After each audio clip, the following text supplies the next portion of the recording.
मोदी 2.0 का एक साल कितने कमाल। देश से लेकर विदेश तक 12 महीने में मोदी के बड़े फैसले की आज हम करेंगे बात।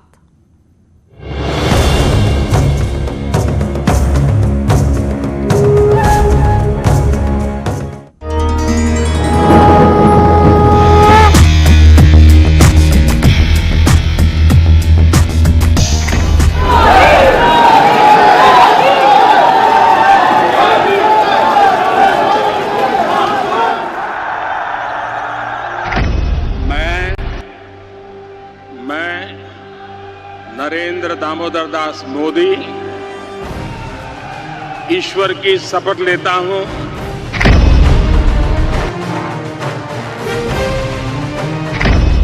कि मैं विधि द्वारा स्थापित भारत के संविधान के प्रति सच्ची श्रद्धा और निष्ठा रखूंगा।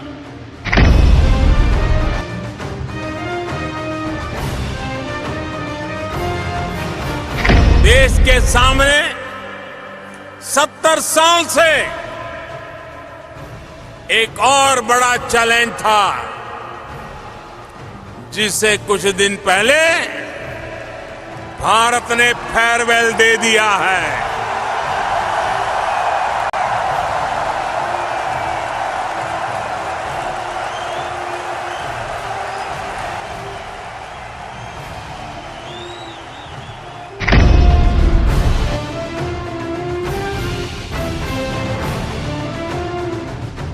अगर इस देश में हम सती प्रथा को खत्म कर सकते हैं, हम भ्रूण हत्या को खत्म करने के कानून बना सकते हैं, अगर हम बाल विवाह के खिलाफ आवाज उठा सकते हैं, हम दहेज में लेन देन की प्रथा के खिलाफ कठोर कदम उठा सकते हैं, तो क्यों न हम 3 तलाक के खिलाफ भी आवाज उठाएं।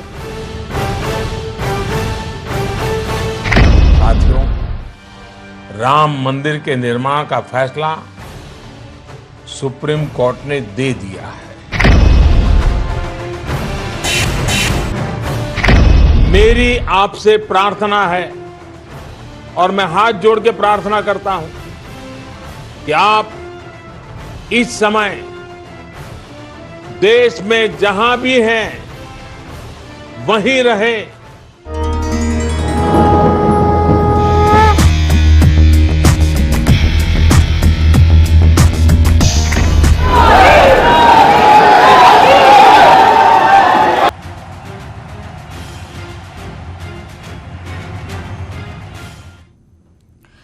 मई 2019 को आजादी के बाद पहली बार एक इतिहास रचा गया। वैसे तो कई बार देश में गैर कांग्रेस की सरकार रही, लेकिन 2019 में पहली बार कोई गैर कांग्रेसी सरकार लगातार दूसरी बार सत्ता में आई और ये कमाल किया प्रधानमंत्री मोदी ने। विपक्ष एंटी इनकम्बेंसी के भरोसे बीजेपी की हार का सपना देख रहा था, लेकिन कांग्रेस के साथ बाकी दलों का यह सपना भी टूट गया और मोदी ने 2014 में जितनी सीट लेकर आई थी उससे बहुत ज्यादा सीटें 2019 में जीतकर इतिहास रच दिया। मोदी सरकार ने अपने दूसरे टर्म के एक साल में अब तक क्या किया, देश के अंदर और देश के बाहर की चुनौतियों को कैसे मैनेज किया, आज उन्हीं उपलब्धियों और चुनौतियों की बात करेंगे। ग्लोबल टाइम्स में छपे एक लेख में कहा गया कि दोनों ही देशों को राष्ट्रपति ट्रंप की ऐसी मदद की जरूरत नहीं है, हम आपस में मामले को सुलझा लेंगे। बात सबसे पहले उपलब्धि और चुनौतियों की। 23 मई 2019 ये तस्वीर उस वक्त की है जब पीएम मोदी ऐतिहासिक विजय हासिल करने के बाद बीजेपी हेडक्वार्टर पहुंचे थे। ये खुशी सिर्फ जीत की नहीं थी, बल्कि 70 साल में जो नहीं हुआ उसे कर दिखाने के बाद का अंदाज है। राजनीतिक जानकार दावा कर रहे थे कि 2019 में 2014 से कम सीटें आएंगी, लेकिन मोदी मैजिक ने इस धारणा को खत्म कर दिया और अकेले बीजेपी 303 सीटें लेकर सत्ता में आई। गठबंधन की बात करें तो जनता ने एनडीए की झोली में 353 सीटें डाल दी। ये उसी जीत का जश्न था।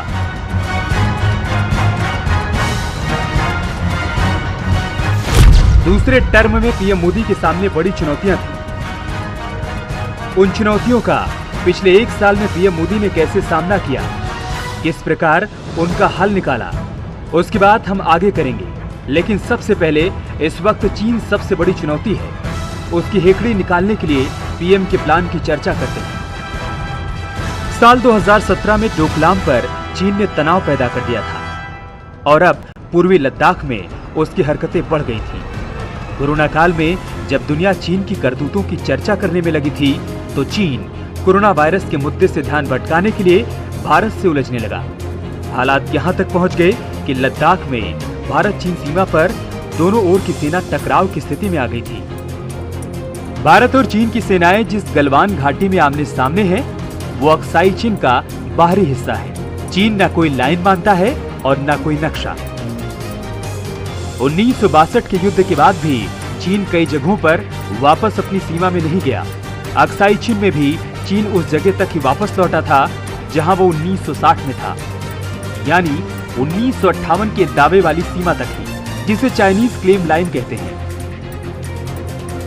चीन की क्लेम लाइन में गलवान घाटी भी आती है और पेंगांग झील का पूरा किनारा है। इसलिए जब भी चीन पेंगांग झील के फिंगर एरिया में आगे बढ़ने की कोशिश करेगा, तो वो साथ साथ गलवान घाटी में भी अपने हिसाब से नक्शा बदलने की कोशिश करेगा, जो भारत को कतई मंजूर नहीं है। चीन की बौखलाहट इसलिए बढ़ गई है कि भारत की सरकार ने जब दुनिया के सबसे ऊंचे दर्रे चांगला पास से टैंकों को पार कराकर पेंगांग लेक के पास एक पूरी आर्मर्ड ब्रिगेड तैनात कर दी। यही नहीं, गलवान नदी पर सेना के पुल से चीन और बौखला गया। चीन की सेना को गलवान नदी पर पुल बनाने से ऐतराज था, क्योंकि भारतीय सेना अब गाड़ियों से पेट्रोलिंग करने लगी है, जो चीन को मंजूर नहीं। भारतीय सेना ने देखा कि चीनी सेना जहां तक आती है वहां पर निशान लगाकर चली जाती है और इस इलाके पर चीन अपना दावा कर देता था, और इसी बात को लेकर दोनों देशों की सेनाएं आमने सामने आ गईं। चीन को लगा कि भारत डर जाएगा, लेकिन पीएम मोदी की नीति के आगे वो फेल हो गया। भारत ने भी चीन सीमा पर सेना की संख्या बढ़ा दी और भारी हथियारों से लैस गाड़ियों को तैनात कर दिया गया। शुरू में चीन ने अपनी हेकड़ी दिखाते हुए भारत पर दबाव बनाने की कोशिश की, लेकिन पीएम मोदी ने अपनी कूटनीति और साहस के दम पर चीन को बैकफुट पर ला दिया और आंख दिखाने वाला चीन अब शांति की बात कर रहा है। भारत का रुख देखने के बाद चीन अब शांति की बात कर रहा है। बुधवार को चीनी विदेश मंत्रालय के प्रवक्ता झाओ लिजियन ने कहा है कि चीन और भारत दोनों के पास बातचीत और परामर्श के माध्यम से मुद्दों को हल करने के लिए उचित तंत्र और संचार चैनल हैं। यही नहीं, चीन ने ट्रंप की मध्यस्थता वाली पेशकश पर भी दो टूक बोल दिया है। ग्लोबल टाइम्स में छपे एक लेख में कहा गया कि दोनों देशों को राष्ट्रपति ट्रंप की ऐसी मदद की जरूरत नहीं है, हम आपस में मामले को सुलझा लेंगे।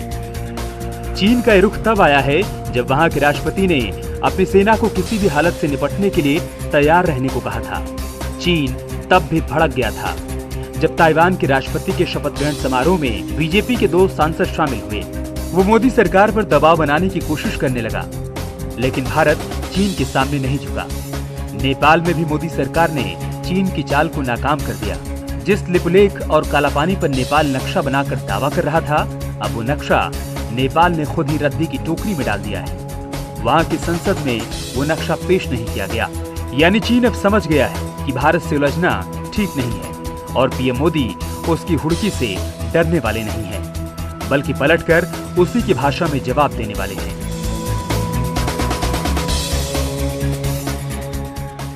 एक तरफ पीएम मोदी चीन की चाल को काटकर यह साबित कर दिया है कि विदेश नीति के मामले में सरकार फ्रंट फुट पर आकर काम कर रही है, तो वहीं इसी वक्त देश में लॉकडाउन की चुनौतियों से लड़ने में भी प्रधानमंत्री लगे हुए हैं।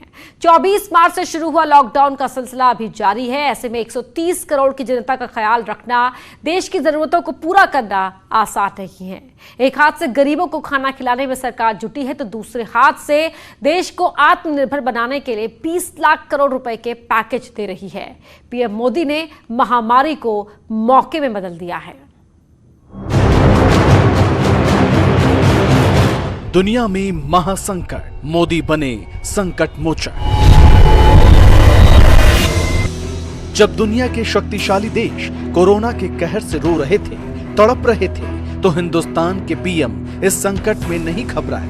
महामारी में जब लोगों का मनोबल टूटने लगा तो पीएम मोदी ने संबल दिया। निश्चित तौर पर इन लॉकडाउन की एक आर्थिक कीमत देश को उठानी पड़ेगी, लेकिन एक एक भारतीय के जीवन को बचाना, आपके जीवन को बचाना, आपके परिवार को बचाना, इस समय मेरी, भारत सरकार की, देश की हर राज्य सरकार की, हर स्थानीय निकाय की सबसे बड़ी प्राथमिकता है। 24 मार्च को रात 12 बजे से लॉकडाउन लागू होने के बाद पीएम मोदी देश में हो रही गतिविधियों को बहुत ही सतर्कता से देख रहे थे और कहां किस चीज की जरूरत है उसके हिसाब से संदेश देने का काम करते रहे। कोरोना को हराने के लिए सरकार जहां जमीन पर कर्मचारियों के जरिए लोगों की मदद कर रही थी, तो वहीं लोगों को समझाने की भी बड़ी जिम्मेदारी थी। लॉकडाउन की वजह से लोग जगह जगह फंस गए थे, उन्हें घर तक पहुंचाना भी बड़ी चुनौती थी, लेकिन केंद्र सरकार ने राज्यों के साथ मिलकर लोगों को घर पहुंचाने का काम शुरू किया। सैकड़ों ट्रेनें चलाई गई, हजारों बसों का इस्तेमाल किया जा रहा है। लोगों को खाना देने से लेकर उनकी सेहत का ख्याल रखने की पूरी व्यवस्था की गई। पीएम मोदी एक और अपनी जनता की सेवा में लगे थे, तो वहीं दुनिया को भी मदद करने में जुटे थे। अमेरिका हो या स्पेन या स्विट्जरलैंड, हर देश में भारत ने मदद पहुंचाई। भारत के इस कदम को स्विट्जरलैंड ने अपने ही अंदाज में सराहा और दुनिया में भारत के सद्भाव का संदेश दिया।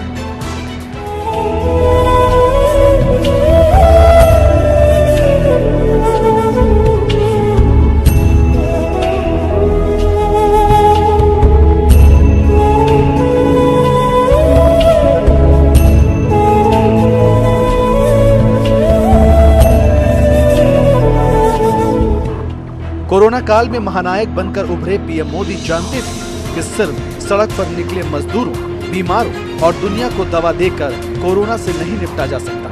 इसलिए वो विकास के पहिए को चलाने की प्लानिंग में भी जुटे रहे। साथियों, कोरोना संकट का सामना करते हुए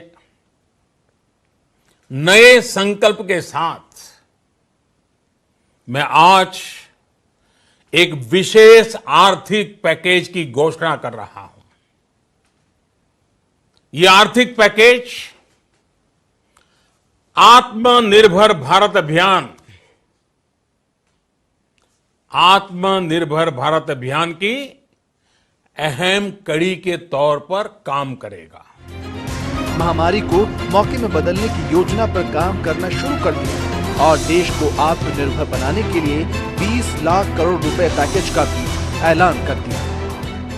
20 लाख करोड़ रुपए का एक पैकेज 2020 में देश की विकास यात्रा को 20 lakhs 2020 में आत्मनिर्भर भारत अभियान को एक नई गति देगा। आत्मनिर्भर भारत के संकल्प को सिद्ध करने के लिए इस पैकेज में लैंड, लेबर, लिक्विडिटी और लॉज सभी पर बल दिया गया है। लॉकडाउन में छोटे से लेकर बड़े उद्योग बंद हैं, अरबों खरबों रुपए का नुकसान हुआ है। अगर वक्त पर पीएम मोदी ने छोटे और मंझौले उद्योगों को मदद देने का फैसला नहीं लिया होता तो देश एक गहरे संकट में फंस सकता था। पीएम मोदी इस बात को बखूबी जानते थे। संकट के बीच मोदी सरकार सभी उद्योगों में जान फूंकने में जुटी है ताकि अर्थव्यवस्था फिर मजबूत हो सके। सरकार ने रक्षा के क्षेत्र में भी आत्मनिर्भर भारत बनाने के लिए बड़े फैसले लिए हैं ताकि भारत आने वाले वक्त में किसी दूसरे देश की ओर न